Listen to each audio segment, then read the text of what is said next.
It damps the annual cycle of temperature in the tropics, in particular. In the winter, oceans release heat they gain in the summer. The weather on the west coast of the continents is warmer than the east coasts, etc. Yet the ocean transports polar, and that makes the planet, on average, chemically otherwise. If there were no heat transport, sea ice would go toward the equator. As we found when we did a no heat transport experiment, I didn't put a slide from that. On long time scales, the ocean, of course, big heat sink, if you will, in the context of the anthropogenic global warming problem. A lot of people are trying to figure out how much heat is going into the ocean, how much should go.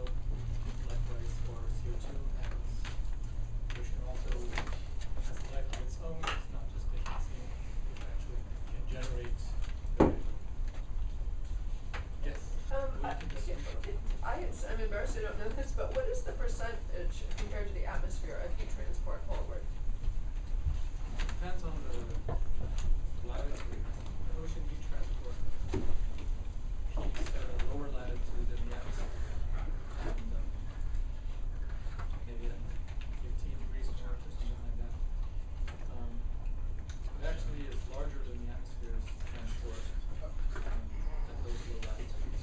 In the extratropics, the atmosphere dominates. Sorry? In the extratropics, the atmosphere dominates. Thanks. Well, one of the mid latitudes were like denser considerably more. Yeah, it dominates. But there are specific regions in the world where this ocean heat transport, as small as it is compared to the atmosphere, is fairly important.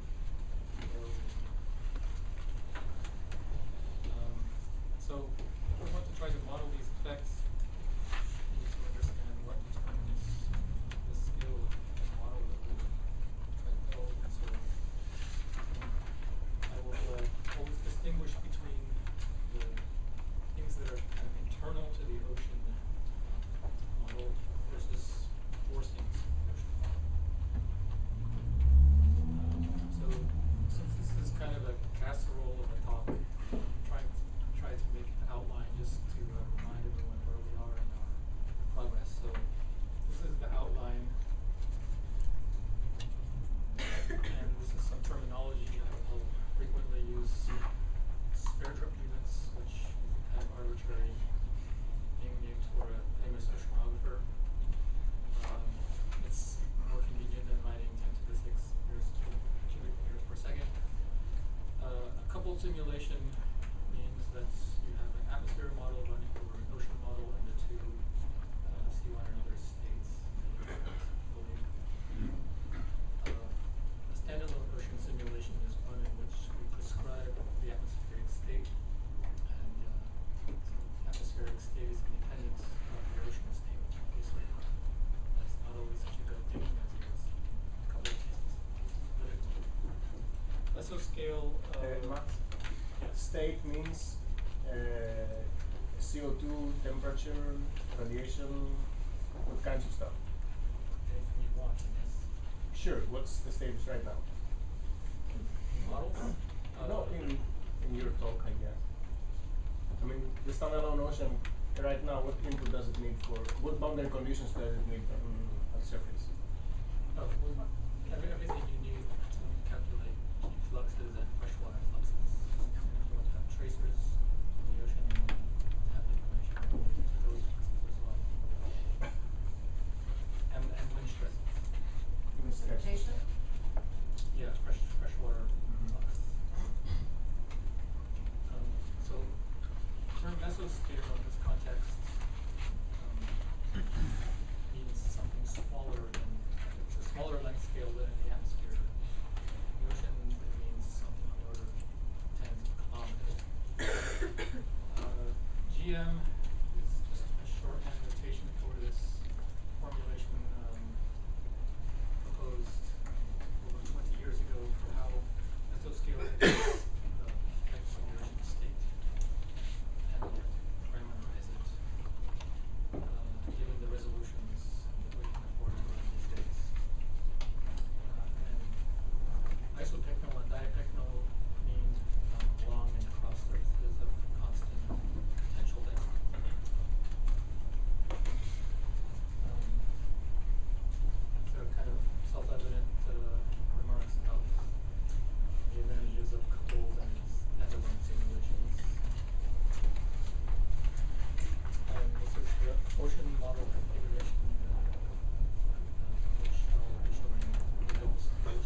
latitudes Russell model. This isn't our standard ocean model, this is a one that's higher?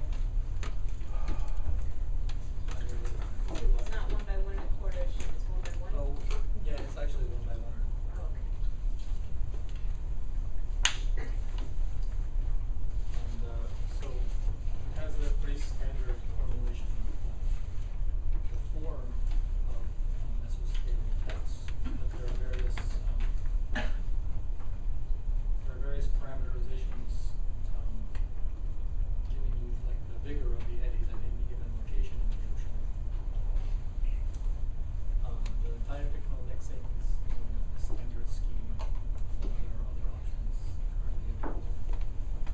And, the atmosphere used for these experiments include standard Tier 5 atmosphere at the standard 2-degree resolution. There are also a couple of results from double resolution version on the cube sphere grid, and these are the two acronyms for the prescribed atmospheric state.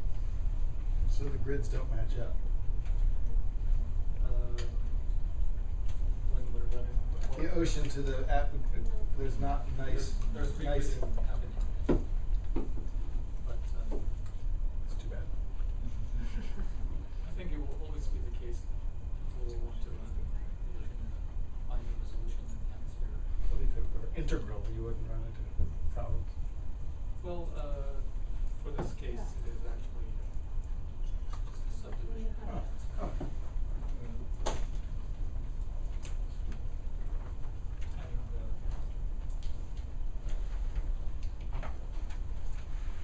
So, the first role of the ocean, which I actually won't talk very much about, is the relation of the seasonal cycle. I just want to point out that the ocean is on average almost like 4 kilometers deep.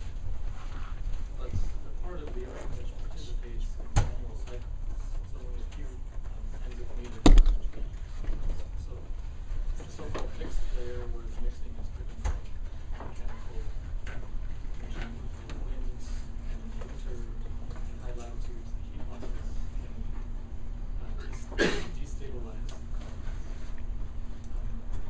We want to make an ocean model that is doing a good job. The next layer, obviously, is sufficient vertical resolution. And so you would want at least maybe 10 grid points within this 100-meter range, which is, and we don't, not quite there yet in the resolution department. But we will, increasing the vertical resolution is cheaper than increasing the horizontal resolution. I have a question. Why does the mixed layer vary so dramatically, especially around Antarctica? Because around Antarctica, well, at the high latitudes, this winter heat loss stabilizes the water column. So it creates fluid which is denser near the surface than below. That causes an overturning gravitation. But it looks like like in the Arctic, it looks like the mixed layer is very shallow. Yeah, I messed up this missing. There are two types of missing values in the file. I didn't properly mark those as missing. Oh, I see. So these are the two things driving the mixed layer dynamics. So that's the net heat gain averaged over a few years. So the ocean is gaining energy in the deep tropics. It's transporting some of it to the subtropics. And in the western boundary currents, the rest is transported to the high latitudes. And I just wanted to point out that two things. First, well, here it said that the ocean is heated from above, so that's why it's so stable. But when you look at the buoyancy, the net flux of buoyancy, which is a combination of heat fluxes and freshwater fluxes, it's almost like 50-50. Half the ocean is being destabilized and half the ocean is stabilized. And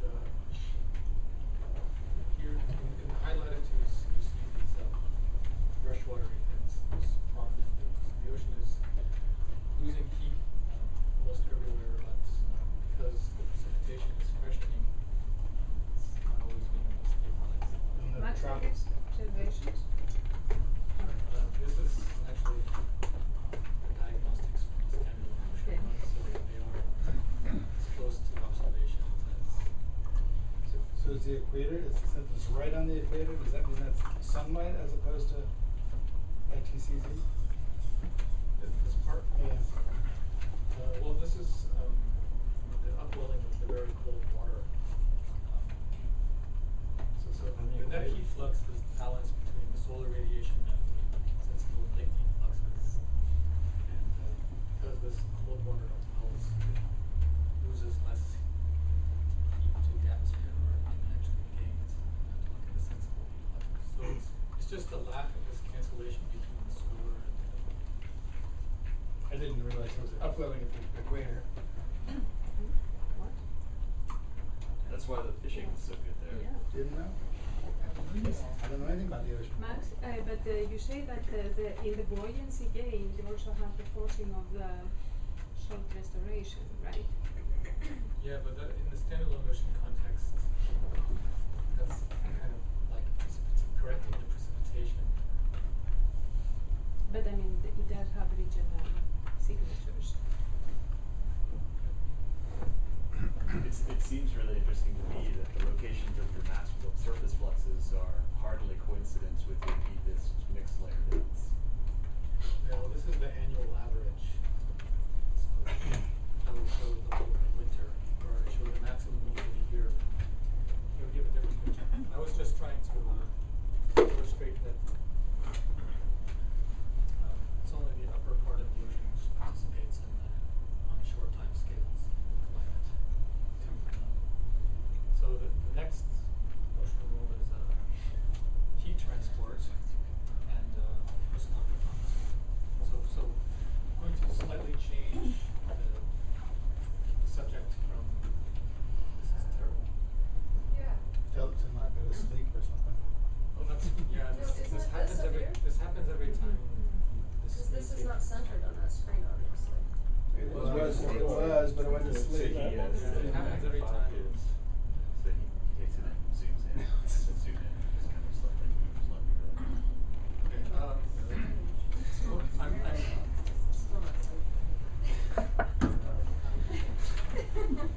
Excellent. So the ocean heat transport rule I'm going to change into temperature and circulation, because those are the diagnostics I will be plotting. Could have shown heat transports themselves, but temperature, for example, is a bit better observed than the actual heat transports. And heat transport is the product of temperature, circulation, and strength. So I'll be looking at the ocean model skill as in the context of temperature biases. Temperature drifts is another term for bias. And circulation strengths, how close do they stay to initial values? Do they run away to large values, or do they collapse to zero? We'll see examples of that. Okay, so the circulation is determining the mean state of the ocean. This is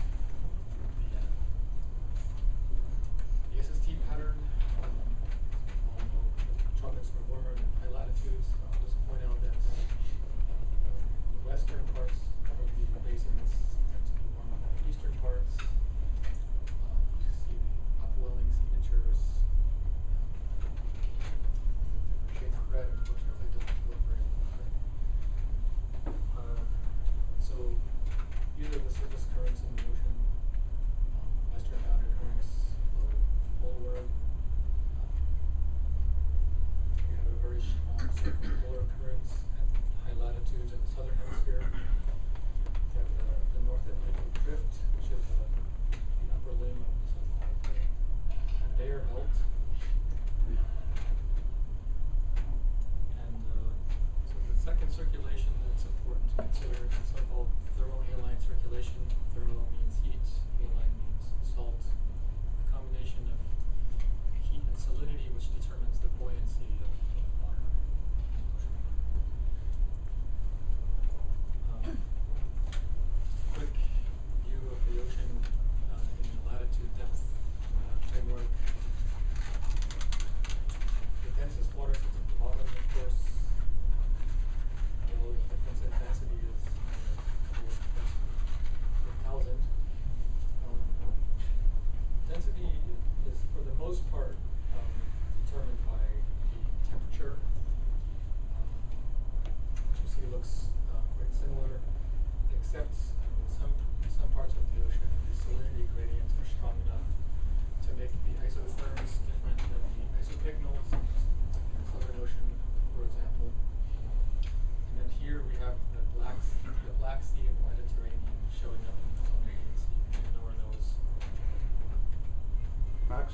Is it a contouring problem? I don't see the cold tongue on the equator. I mean, two slides back, I had the same impression.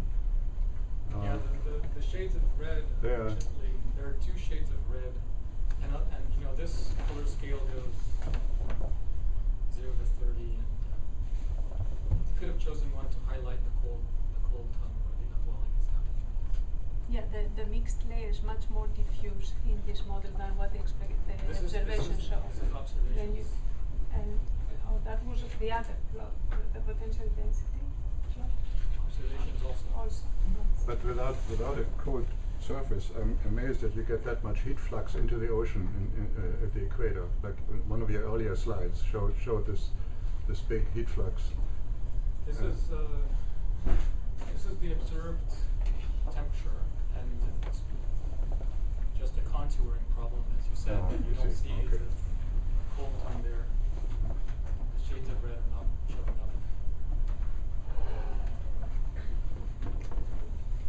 Okay. So in the model, can coastal waters be treated the same way as just on ocean, or is that something separate? Yeah, we don't.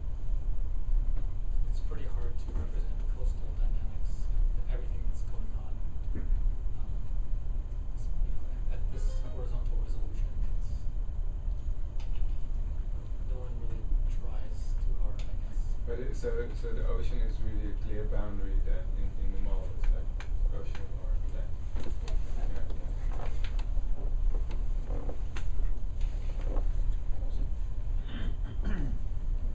So this is the schematic of the so-called conveyor belt, whose existence was inferred in many ways, but one of them being the radiocarbon age of ocean water. It was noted that the radiocarbon age of water in the deep Pacific was hundreds or even more than 1,000 years. And as more data has been collected, people have been able to examine this notion of a conveyor belt more in detail. And so this is showing the Pacific age as a function of depth, latitude, north being on the right. So the oldest waters are over 1,000 years old, which is where liquid water has finally come to the surface. And this diagram is slightly misleading in the sense that the role of small-scale mixing is actually quite important in allowing the cold water to rise to the surface. If there were no mixing, cold, dense water would just stay down there. And lastly, mesoscale eddies are a very important component of ocean circulation. So this age of carbon is essentially the assumption there's like no biological activity going on in the deep ocean. And so that age tells us like how long the water has been deep. Is that it? Yeah, essentially how long it's been away from the surface. Is there any biological activity down there? Or is this Well, I guess there are some nice pictures of strange fish, giant teeth, There's bacteria. giant Yes. squids. They're just playing with whatever isotopes they're swimming in. Maybe you could look at it like oxygen or something, that might get a better idea where stuff is living and where stuff's not living. So, people like to look at maybe there's just not enough. You know, there's no plankton, no photosynthesis. so people like to look at satellite images of. Oh, that was a good idea. Like to look at satellite images of clouds, and you can also do the same thing for ocean color. Generate false color images which show how ocean eddies are mixing and swirling the water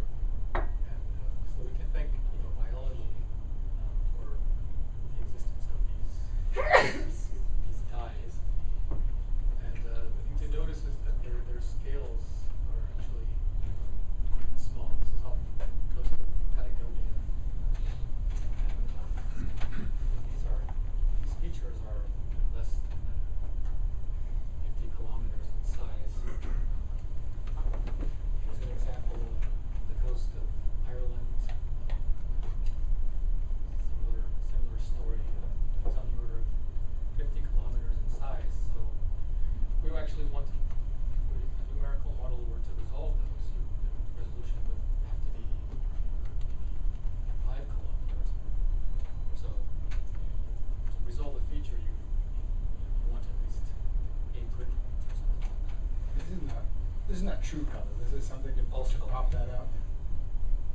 So people have, as computers have gotten more powerful, people are starting to try to run global eddy resolving, eddy permitting simulations. So this is one image created down at Goddard, and it's kind of a new good.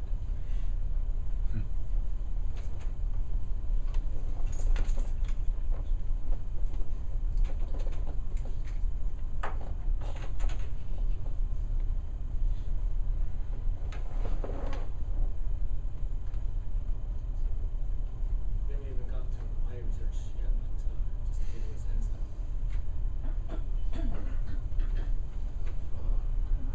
mesoscale appearances. You can see that they're pretty ubiquitous, and so we're not just missing out on some, Gulfstream ghosts or anything like that.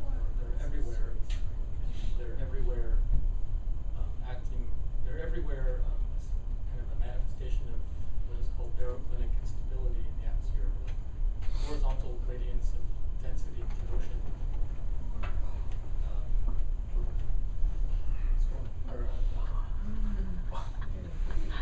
What's the time scale, Max? No, this is Top right, you can see. That would be some good It moves. observations.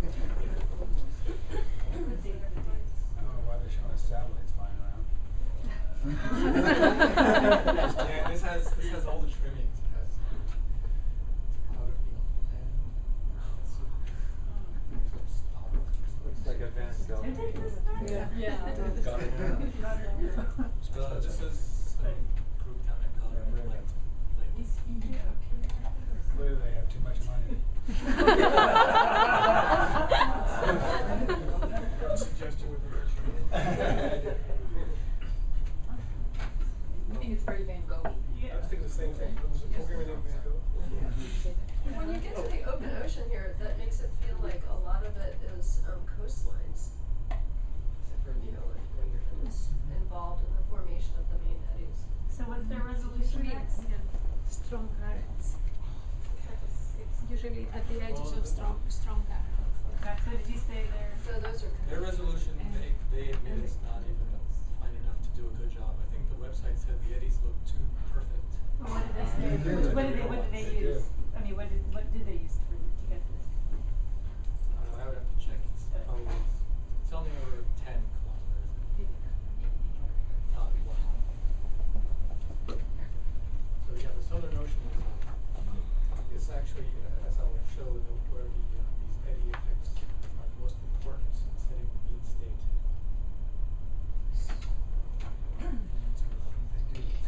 Does this model equate enough? This is actually a model that is it's kind of like an ocean leak analysis model. It's fed with any observations available.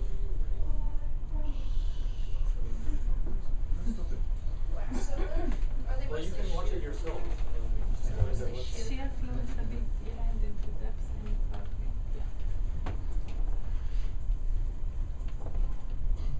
This global, the assimilation office people down there, do they have a, I think do they do ocean? it's the Echo GCM. So it's a different, The Echo GCM gives some results.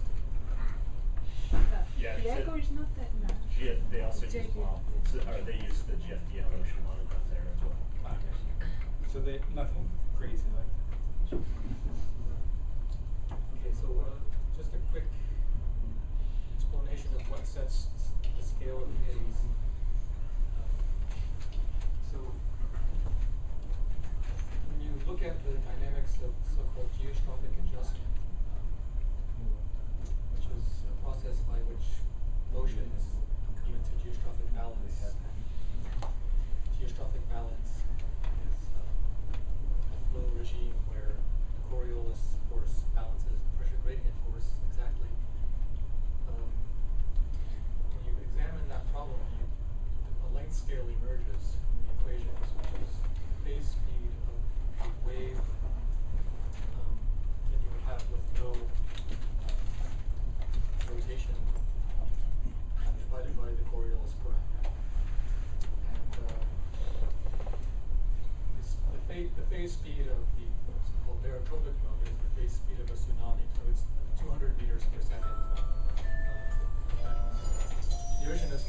sloshing around and destroying coastlines all the time. So the importance for the baroclinic, they don't have any net horizontal mass transfer.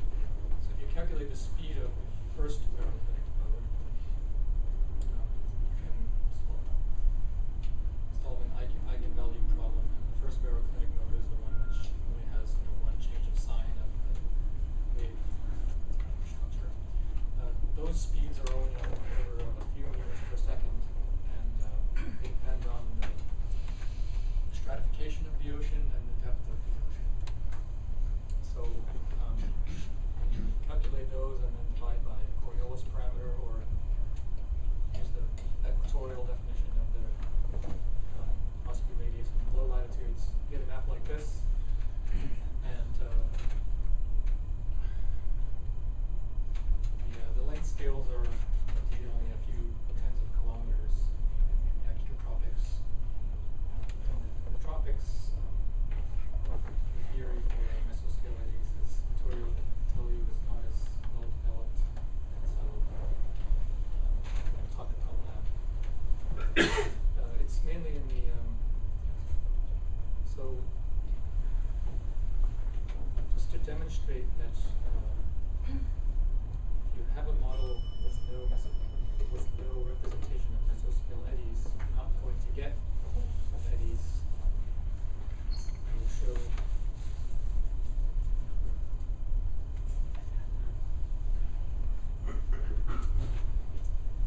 an animation of a 1 degree ocean model run with no representation of mesoscale eddies. And you do get things which kind of look like eddies, but the scales are rather larger. And in particular in the Southern Ocean, so this is showing the potential temperature anomaly function of time. And the only places where you get anything that looks like an eddy are, the Lewis retroflexion and a bit in the western boundary currents. Overall, it's really not as interesting as the movie that you just watched.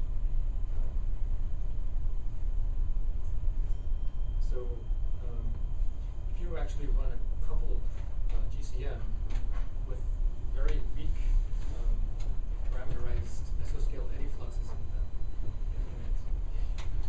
the mean state can actually evolve to a very unrealistic situation. So this top plot is showing the depth of the mixed layer around Antarctica in the southern winter, and the mixing is going all the way to the bottom. Whereas if you have eddies of an appropriate strength, this feature disappears. These eddies, so is it just down gradient transfer, or is there something tricky like up gradient transfer? It's tricky. Okay.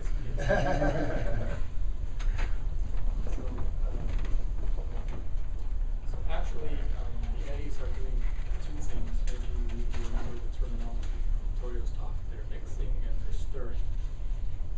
And so it's this kind of stirring effect, which is most important for what I just showed you. So if you run a model with eddies, parameterized eddies of an appropriate strength, and you diagnose what the zonal mean overturning circulation is,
back to the temperature now.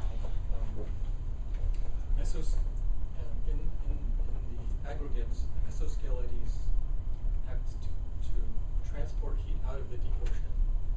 They exist because the eddy instabilities reduce the potential energy of the ocean, and the reduction of potential energy implies that the denser water is sinking and it's colder.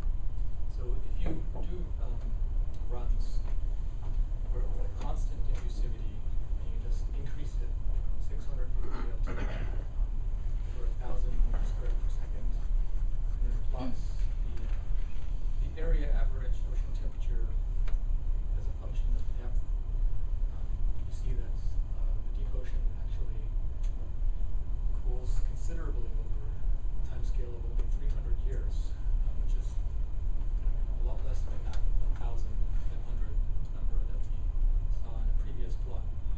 So we have a lot of work to do in figuring out the right form of this mesoscale diffusivity.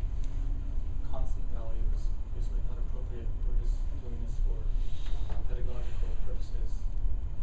If you have some vertical structure such that the eddy vigor decreases with depth, the picture looks a bit different. The warming is much diminished at depth. So the cooling is much diminished.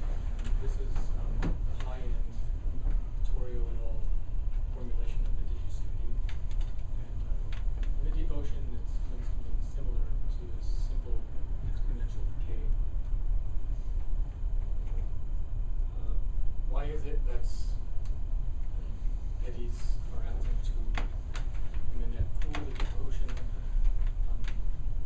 So I just explained it qualitatively, but if you look at the equations being applied to parameterize the eddy heat fluxes, you get expressions like this for the flux.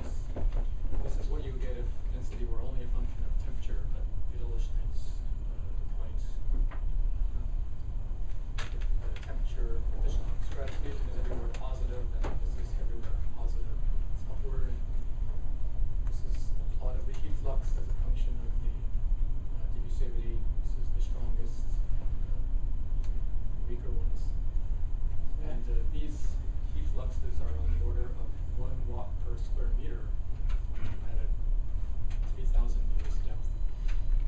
And this is not insignificant flux, given that when we do coupled runs, we generally try to ensure that that the tuning of the atmosphere is such that radiative imbalance when you start the run is less than 1 watt per square meter.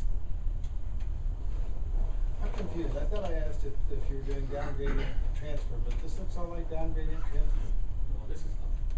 This is up. So these positive. So this isn't eddy diffusivity. That's just gradient transfer. You go down a gradient. Well, like so. Up is very simple. So very special. It's actually diffusing the thickness of isopycnal layers. And it is a downgrade. It is down gradient. I mean, you spot that diffusivity. Yeah. Sounds So like. Yeah. But the diffusivity also, the units of stream function are the same as those of the diffusivity. So we have this mixing tensor, which is a combination of down gradient part and an effective part. The effective velocities being defined by via this stream function. I didn't want to worry about the mathematical. No, the short answer is not short. The horizontal flux is downgraded, but that's not the only thing that mesoscale does. The other part is not downgraded. The other part is effective. Well, the horizontal part is purely downgrading if you assume that the isopycnal mixing, the diffusivity for the isopycnal mixing is exactly equal to the diffusivity associated with thickness diffusion. It's kind of a gnarly. Okay, you don't want to know that. Max, is this real physics, or are you trying to make up for your lack of resolved eddies by adding diffusion? Well, qualitative statements like eddies reduce potential energy are pretty well supported, I think. Yeah, but I mean, that's not fundamental. The way in which they reduce potential energy is rather unconstrained, and so I've been trying some other ways of doing certainly parameterizing motions you don't resolve. That's the trick. That's what we're doing here. Yeah. Yeah. But it can still be considered real physics if you're, you have to get the ensemble of what's going on. Right? Well, there is no imaginary physics, there's only real. So this is a parameterization of something that we cannot resolve. So it's No, I think you shouldn't jump on what the term real means. okay. It's not like F equals MA. It's there's F equal MA that we don't understand, and so we're adding other parameterizations. Now the question is it's a standard question when you have this huge amount of scale in the problem. You can resolve only a certain amount of scale and not all of them. And the one thing you don't resolve, whether it's the ocean, the atmosphere, or laboratory turbulence, you have to parameterize, model them, or whatever term. And of course, it become the better physics you put in, the more real is your parameterization. And so the name of the game here is to try to put as much physics in it and as realistic as it is. And then there is a step that Max does not measure, that before you put them in an edit non-resolving code as this one, many people check this parameterization against any resolving simulation. Okay, and then when you feel that is more or less satisfied, then you have some reason to believe that your parameterization is more or less realistic in that sense as is the reality. We should distinguish between the parameterizations of eddy kinetic energy and the assumed form of what the eddies are doing. Yeah, but I think his question was more general. Yeah, sure. So the former is easier to check than the latter. So consistent with previous remarks, larger mesoscale diffusivity, which is re-stratifying the ocean, suppresses the so-called North Atlantic overturning, which is defined as the amount of water descending north, as defined here, descending north of a certain latitude and through a certain depth level. So you get numbers on the order of 15 to 20 spare drops. For reference, the flow of the Amazon River is 0.2 spare drops. Something like that. What did you plot in here? Oh, the overturn. Yes. So this is Yes. So with large diffusivities, the overturning is less, and with weaker diffusivities. And when you look at the transport through the Drake's Passage, which is kind of a measure of horizontal temperature gradients at high southern latitudes, you find that, of course, the larger diffusivities pushing more warm water over are reducing those density gradients, and the Drake's Passage transport is less. Drake's Passage is the passage between Patagonia and Antarctica. If you look at the same things in coupled runs, things are qualitatively similar. These are not the same set of diffusivities that I just showed you, but the same thing happens. And in fact, this is the run which had the mixing all the way to the bottom around Antarctica, and the transport almost more than doubles.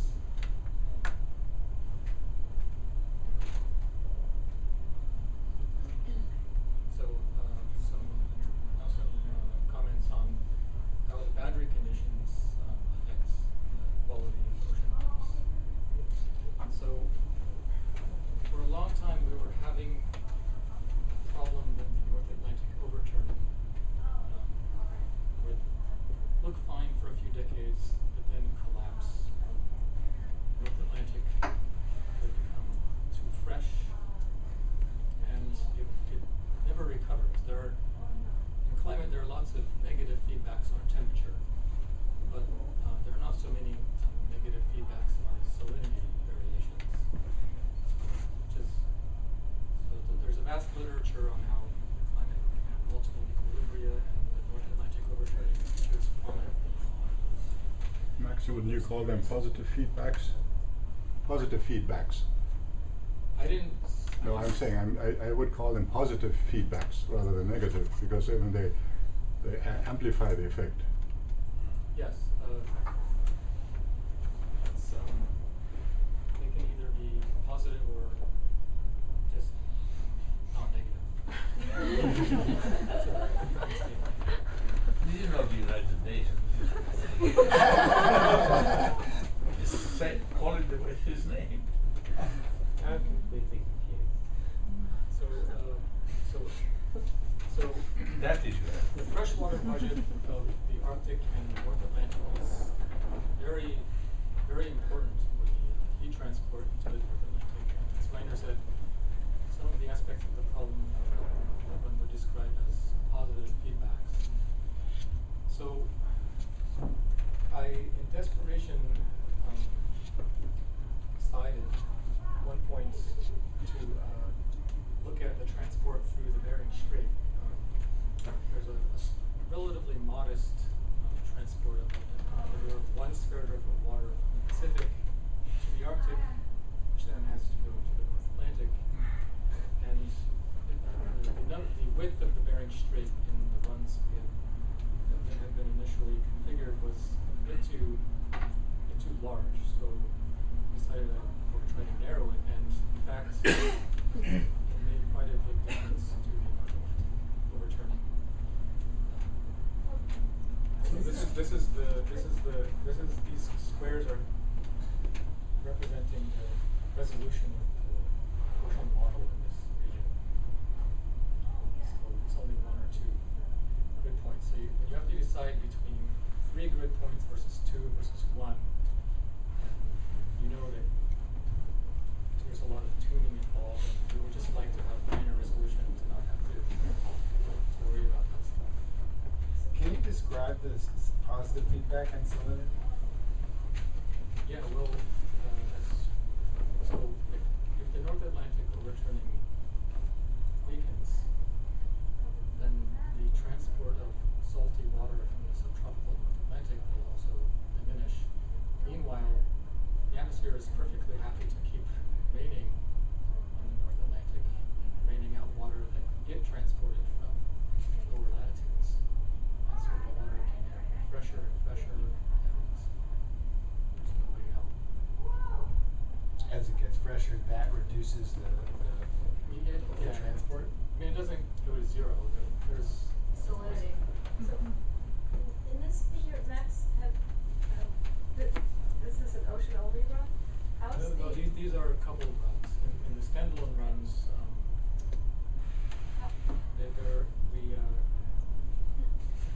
standalone runs are good for some purposes, but they suffer from the problem that global observations of precipitation are somewhat unconstrained, so we have to resort to relaxing surface salinity to observe values.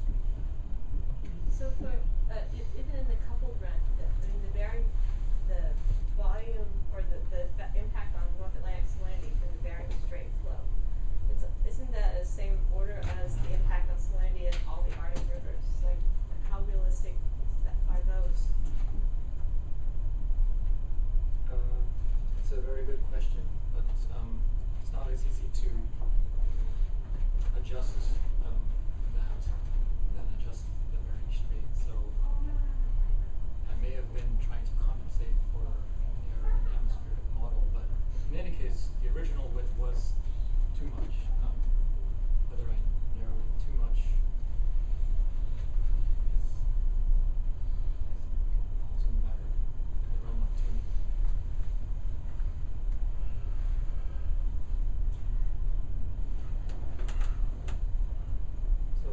So there's a similar issue regarding the North Atlantic overturning.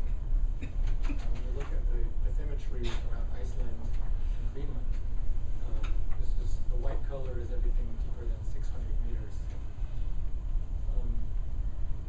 These sills, they're rather strong flows of cold dense water out of the Jin Sea region into the North Atlantic, and they descend along the slopes there. And the GCM can't do this with the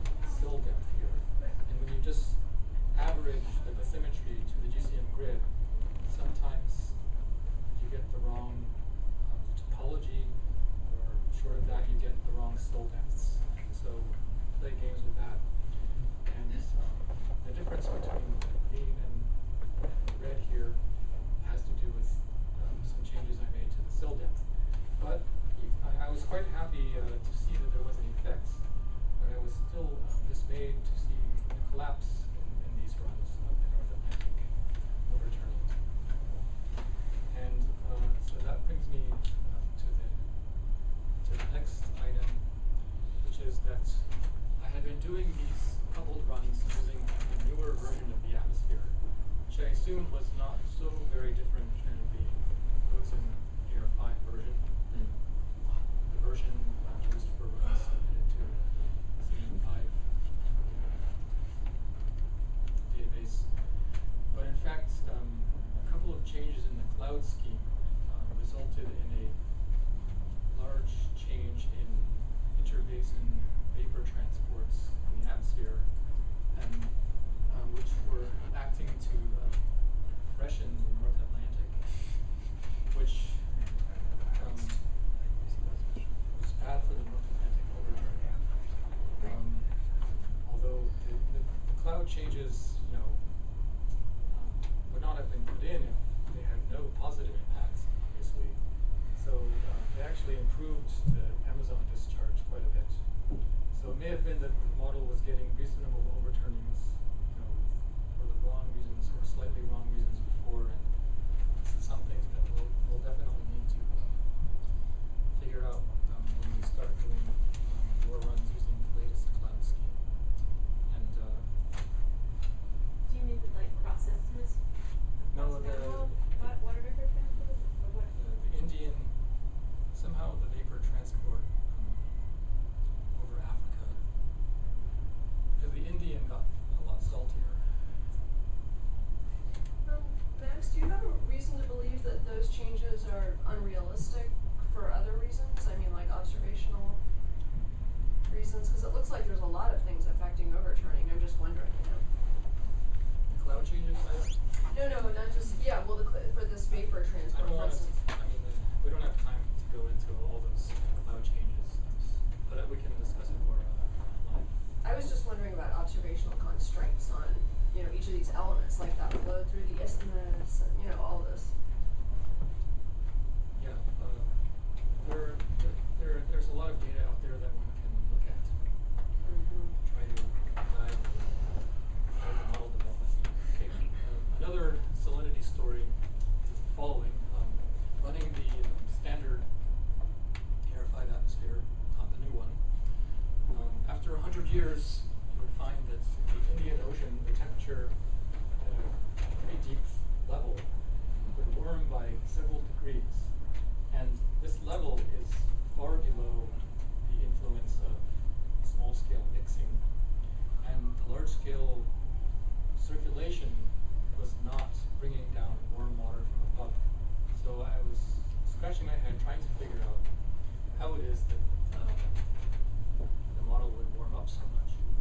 And when I looked at some other model runs, and like this one, which is using the cube sphere model, I found that the warming was much reduced. This is what you get using the standalone ocean configuration, with not exactly the same diffusivities, but qualitatively it's kind of similar to, at least in this area, similar to this run. And when you look at the salt, you see qualitatively very similar shapes. So salt and temperature have opposing effects on density. So you can create warmer, saltier water, which has exactly the same density as the initial condition in the model. But of course, so from the dynamics point of view, a lot of this anomaly is kind of invisible. But unfortunately, that warm water is going to eventually go somewhere else in the ocean. So we don't want to allow the temperature to drift so much. So I eventually found that there was this very vigorous vertical mixing happening along the coast of Asia, particularly in winter. So in this reference run, the hydrology, the freshwater budget of the Indian Ocean was such that the surface ocean was getting too salty here. So the atmosphere was transporting too much vapor from here over to Pacific, and The excess water from the Caspian Sea goes there too.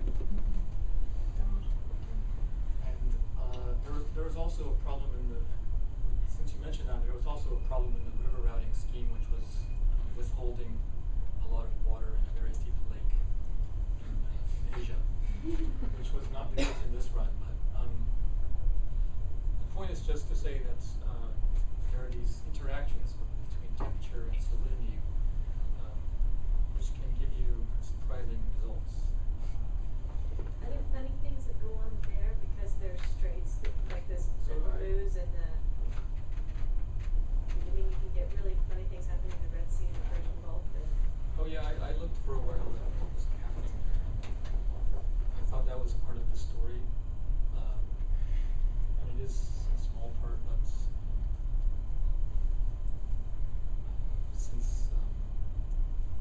since actually in the runs they were tending to get saltier, that volatility goes in the wrong direction. Are there any model in the world that are free of such problem? This particular model. Well, I mean, a lot depends on how good the atmospheric vapor transports This are. symptom, are there any model can go without such problem? Other group? It depends on their atmosphere model. So just to explain what was happening, and this wasn't clear. So this salty warm water was being mixed downward along the coast, and then it was being laterally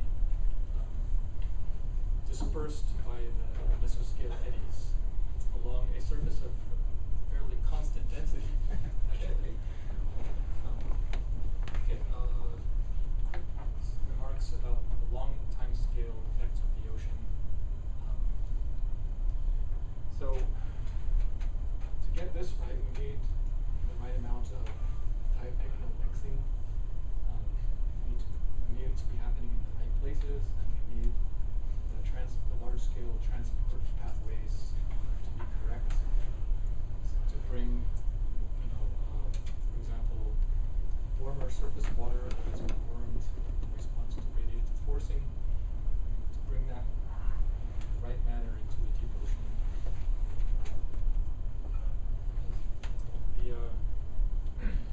If there were no deep ocean,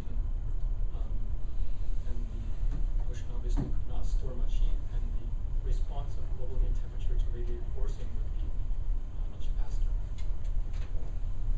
So just one example of the effects of the combined effects of mesoscale mixing and small scale mixing. The top slide is showing the warming pattern in a run which had this excessive vertical mixing around Antarctica, and the bottom slide has that mixing in check. This is a 100-year temperature difference in some of the transient seaman pipe runs that we've done. And you see that the warming spreads very quickly to the Southern Ocean. There's vigorous mixing. And so the net ocean heat uptake was actually not drastically different in this run, but a couple of percent something like that. Now, how much more time was there? 0? So over. This is the last topic, fortunately. So the ocean as a generator of variability. So ENSO is the most famous example of that. ENSO ENSO is a coupled phenomenon, but its existence requires this rather pronounced slope of the isotherms in the Pacific, which is there because of upwelling. There's also upwelling in the Atlantic, but for various reasons, the slope of these isotherms is not as pronounced, and there's not such a large. The Atlantic doesn't have one, so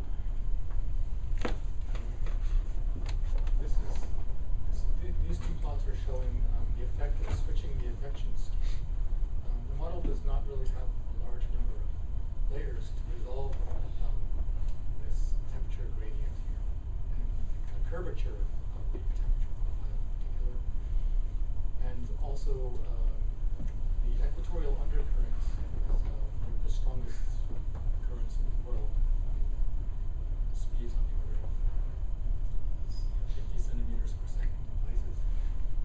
So it's bringing warm water eastward, but it's supposed to be rising at the same time. And so you can imagine that the details of the advection scheme would matter for the temperature structure. This is showing the temperature drift after after 100 years, and the bottom plot is a better advection scheme, and it has a reduced warming. And there's no time to discuss this, just to show the effect on the ENSO variability. This is the observed interannual standard deviation of SSTs from the Hadley Center data set. And so this is ENSO here. And this is what you get with the default advection scheme. And this is not the Air 5 atmosphere, so one should not take this plot as a representative of what the Air 5 runs are doing. It's not that much to it. And this is what you get using the better advection scheme, and it's the magnitude on the order of the observed one. Unfortunately, there are biases in the atmospheric model and in the ocean model, which over time reduce the amplitude of the signal. But this is some small measure of progress, since historically ocean models have a hard time, or at least this ocean model has had a hard time getting a large ENSO magnitude. I'll leave it there.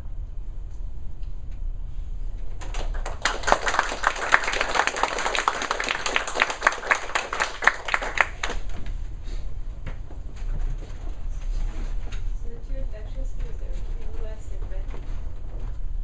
What was the other advection scheme? It's a kind of a hybrid of the linear upstream scheme and center differencing. I think it's not only the vertical direction which matters in this case. Sounds like really cheap advection. No, the linear upstream scheme doesn't mean that it's first order accurate. You mentioned the Atlantic region, fresh water become fresh and fresher. My question is, are there any group track that? Any what? Any group? Group. Well, I mean, this model has a stable one. So I love the GISS, I mean, in Germany and Anchor or Many models have problems maintaining its Is it a common problem or it is just? It's a common problem because, as someone said, there are positive feedbacks, and so you could have some reasonably good atmospheric model, but if something slightly tips the balance towards freshening relative to what it should be, positive feedbacks can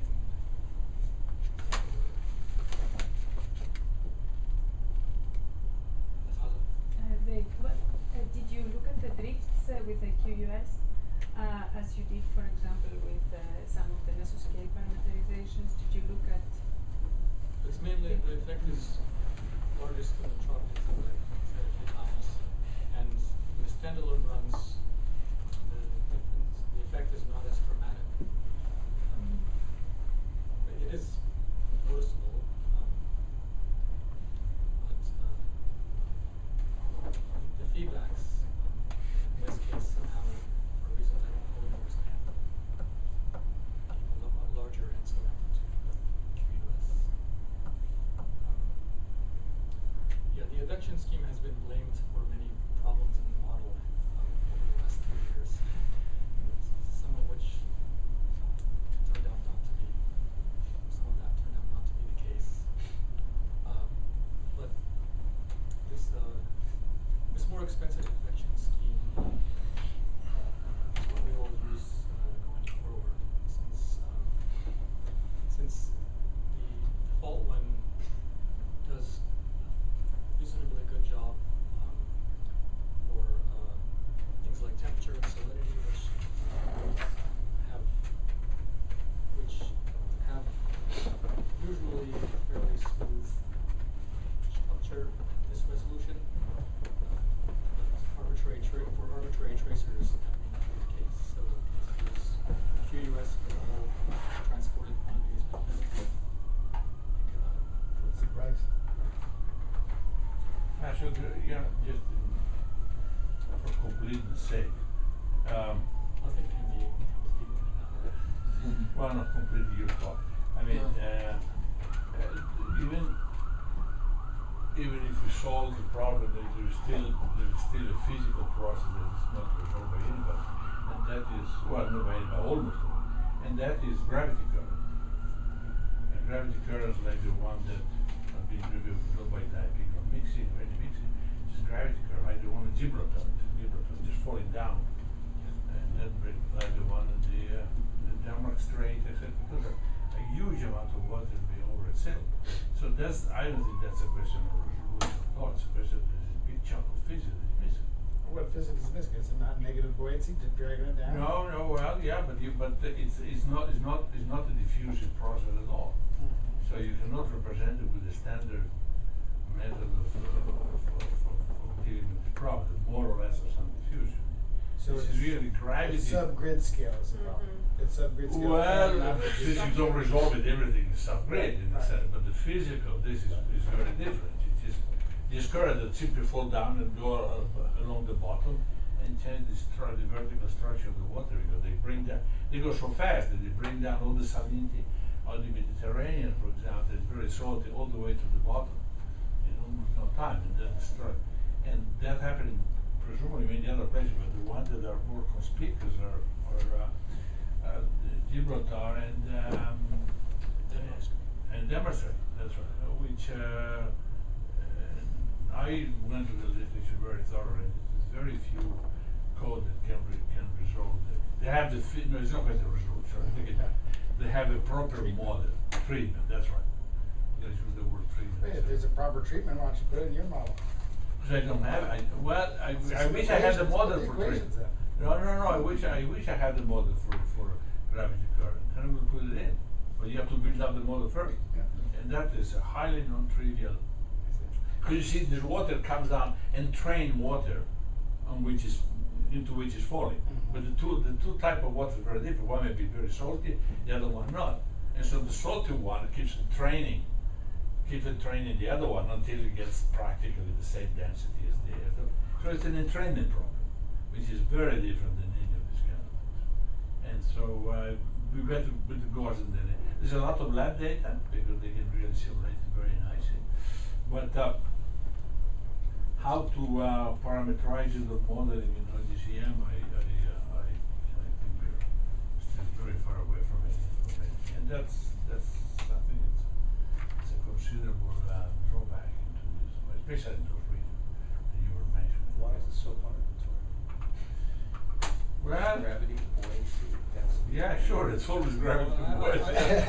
I've actually. I'll tell you, I'll tell you what, you have this plume coming in, okay? I call it the plume. Yeah, Now, the process between the plume and the outside water occurs at the surface, when they are in touch.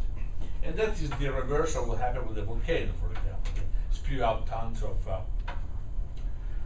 dust, for example, and then it's being entrained by the atmosphere, which is a different depth. And at one point the two become the same and the entrainment is over. Now the only model there is the one for the atmosphere, precisely, that worked out as usual by G.I. Taylor back in the 50s. And they come into long my answer, but the transformation or transport of that process to the ocean has been done, but it requires such a huge program that you cannot attach it to another code like this. So you need a much simpler representation of that phenomenon that it has been done, because otherwise you just cannot afford it. And that simple representation It's computationally expensive. if you want to do it the way it has been Right, done, right. yeah, computationally expensive, so it's prohibitive actually. So you have to find this, because it's not only a question of doing the physics more right, it's also the question of doing something that's manageable, that can be taken up in this code, because otherwise, if you give them a perfect model that takes one computer time all by itself, it's useless. So I've been trying some manageable things, and I was thinking of including some slides about that in my talk, but I'm glad you didn't. Maybe